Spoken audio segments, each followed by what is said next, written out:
জল ছিটাটা, দুই হাতে জল ছিটাটা।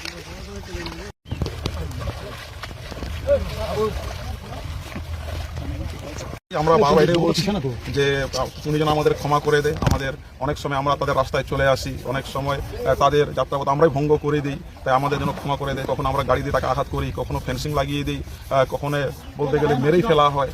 বিভিন্নভাবে আমরা মানুষরা তাদের উপর অত্যাচার করি। তো আমাদের জন্য ক্ষমার দৃষ্টিতে দেখে আমাদের জন্য ক্ষমা করে দেয়, সেটাই প্রার্থনা আমরা করি। সরকারি কর্মচারীদের যেরকম ছুটি হয় সরকারিতে, এদের ক্ষেত্রে কি হয়? না, আজকে আমি বলে দিয়েছি, আজকে যেন কোনো ধরনের কোনো কাজ করানো হবে না। আমি নিজের জন্মদিন পালন করতাম, মা বলতে তোর পড়াশোনা বন্ধ, সবকিছু বন্ধ, আজকে ফ্রি। একইভাবে আমি চাইছি যে আজকে যেন ওদের কোনো কাজ না দেওয়া হয়, একদিন যেন তারা পুরো ফ্রি থাকে। মজা 172 জন ডিএল কর্মচারী আছে জলদাপাড়ায়, তাদের পার্মানেন্টের কি ব্যাপার, কিংবা তারা তো খুব কম টাকা পান, মাত্র 8,500 টাকা।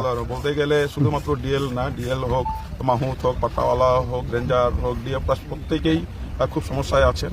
প্রায় আমাদের এই ডিপার্টমেন্টকে খরচের খাতায় ফেলে দেওয়া হয়েছিল এই সরকার। আমাদের সরকারের স্টেট ভিশন আছে, আগে জঙ্গল বাঁচাও, বন্যপ্রাণ বাঁচাও। আমাদের সিএম স্যার সরাসরি আমাদের সাথে মিটিংও করেছেন, তিনি আশ্বস্ত করেছেন বিভিন্ন ক্ষেত্রে আস্তে আস্তে এই যে সমস্যাগুলো হচ্ছে সেগুলো সমাধান করবো। কয়েক মাসের মধ্যে আপনারা তো রেজাল্ট দিতে পারবেন। আমরা আস্তে আস্তে পুনরায় যে গৌরব ছিল সেটা আমরা ফিরিয়ে নিয়ে আসবো। আজ ওয়ার্ল্ড এলিফ্যান্ট ডে।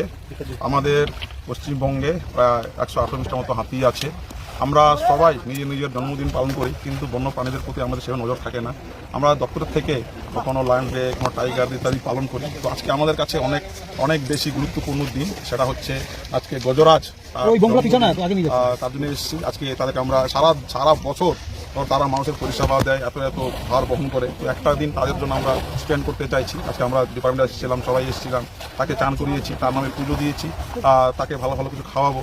কমসে কম একটা দিন তাদের জন্য দিই। সমস্ত মানুষকে আবেদন করব, আপনারা সবাই এই শুধু হাতি নয়, সমস্ত বন্যপ্রাণীর প্রতি সংবেদনশীল হন। অনেক কথা ঘটছে যেটা কাম্য নয়। আপনারা মানুষকে ভালোবাসুন, যেমন সেভাবে করেই বন্যপ্রাণীকেও ভালোবাসুন, হাতিকেও ভালোবাসুন, বাঘকেও ভালোবাসুন। পুজোয় কি কামনা করবেন?